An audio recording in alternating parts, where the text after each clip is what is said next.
Assalamualaikum warahmatullahi wabarakatuh. Saya Siti Maira Nurvalutami dari kelas 10 Perhotelan 2 ingin membacakan teks anekdot yang berjudul Maling Ayam versus Koruptor. Suatu hari ada seorang pria parubaya yang sedang kelaparan karena tidak ada lauk di rumahnya. Hanya ada nasi saja. Biasanya ia selalu membuat kreasi dari nasi dan beberapa bahan lainnya yang di dapur. Namun hari itu ia merasa bosan karena harus makan tanpa lauk lagi. Lalu ia pergi keluar dan berniat untuk mencari makanan untuk dijadikan lauk. Sampainya di tengah perjalanan, ia melihat ada seekor ayam yang ukurannya tidak terlalu besar. Kemudian ia berniat untuk menculiknya dan memotongnya untuk dimakan. Namun saat sang pria parubaya itu hendak menculik dan menggendong si ayam, ada dua orang warga yang melihat ia. Lalu sang pria parubaya itu pun panik dan ia terpeleset kulit pisang.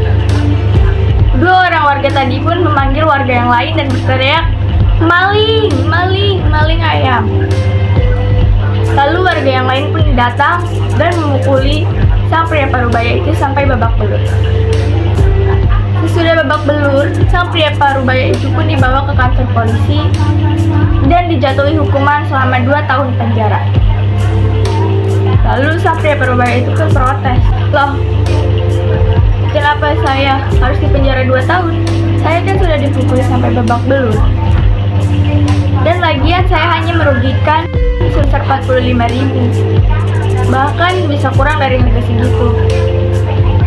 Sedangkan para koruptor yang maling duit rakyat berjuta-juta tidak mendapat hukuman seperti dipukuli sampai babak belur." Protes sang pria parubaya itu pun ditepis oleh pihak kepolisian yang menyatakan bahwa para koruptor hanya mengambil kurang lebih 15.000 dari tiap orang. Jadi kalau dihitung-hitung, mahalan sang pria parubaya itu karena mengambil sebesar 45.000 dari satu orang.